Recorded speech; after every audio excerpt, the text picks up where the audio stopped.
20p if you're getting a laggy stream. To diagnose a laggy stream, head into the View menu and open the stats. Here you can see a whole load of different numbers and stats that can be of interest, but we are only here to find out if our stream lags. For this, there are 3 different kinds of lag, but they only have 2 causes. If you have dropped frames, which you can see in the box down here, then that is because of your internet.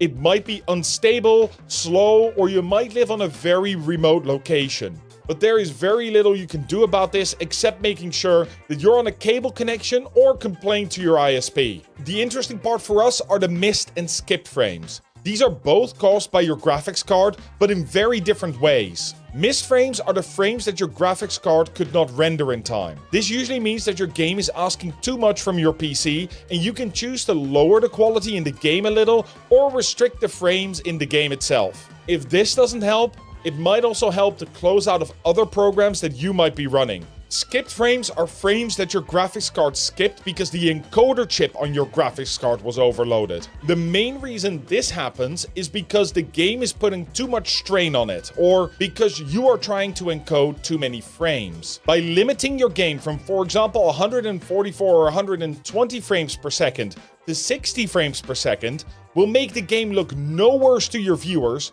but will halve or more the number of frames that need to be rendered.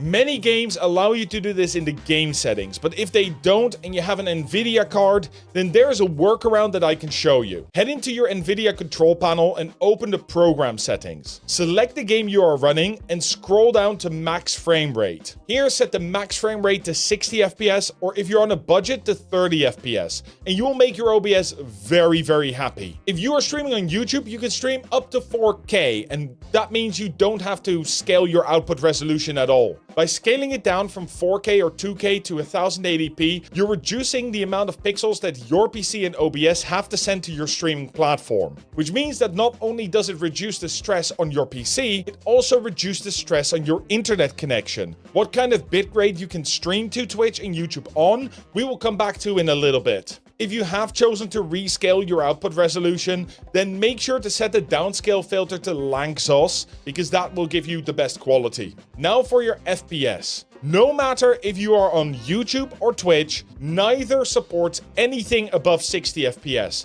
And that has now also become the gold standard for streaming. So let's set it to that. If you have a budget PC, however, you can set this to 30 FPS and still get amazing visuals, but cut the rendering and encoding requirements in half. Okay, now it's time to dive straight into the meat of this.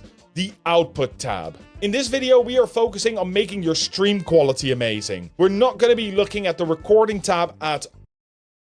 This is not the only best streaming settings for OBS videos out there, but most of them are kinda meh. Many of these videos don't explain what a B-frame is, or a keyframe. And how do you even fix it when these best settings still cause your streams to lag? This is exactly what we are going to be talking about today, and I'm gonna make sure that you never have to watch a video like this again. Oh, and I'm going to show you a secret